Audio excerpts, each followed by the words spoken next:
In our previous video, we created our content groups by deciding what content we wanted to look at, either from a very high level, tag-based, structural-based view, or from an independent or more detailed content level view.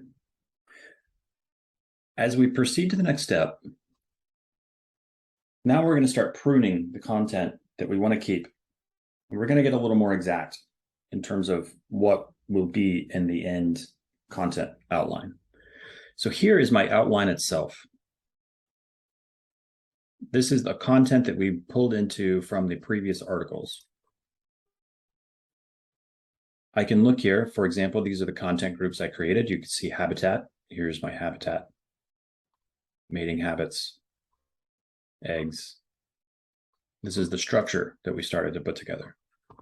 Now, what I can do here is if I'm really interested in getting very granular in how my content outline comes together, I can reorder as such. I can drag here and move content around, even from section to section if need be. I can also delete content.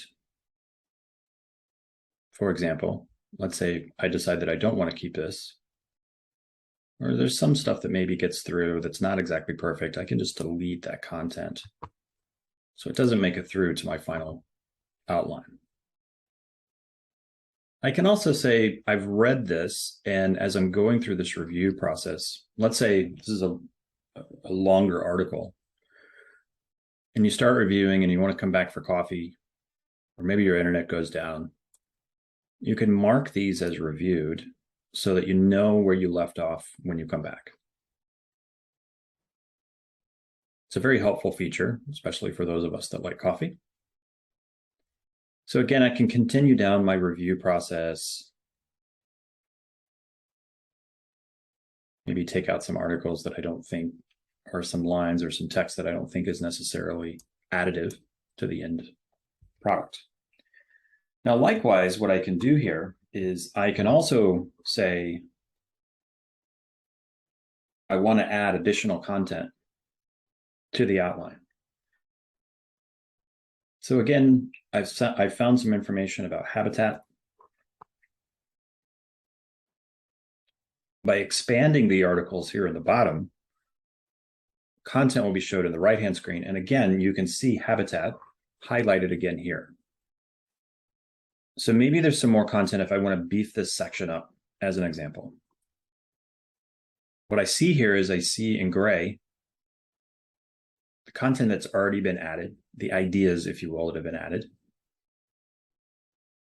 But maybe there's some here, as an example, that I want to add as well. So I can add this content to the article or to the outline. When I'm done with this article, I can collapse it. I want to expand another one maybe. Or I click another article and it shows me the content here that I can do similar things with. Right? I can place this content where I want to place it. And what you wind up with is a review of what will go into your outline. In the next video, I'll show you what we do with this at the end of the day.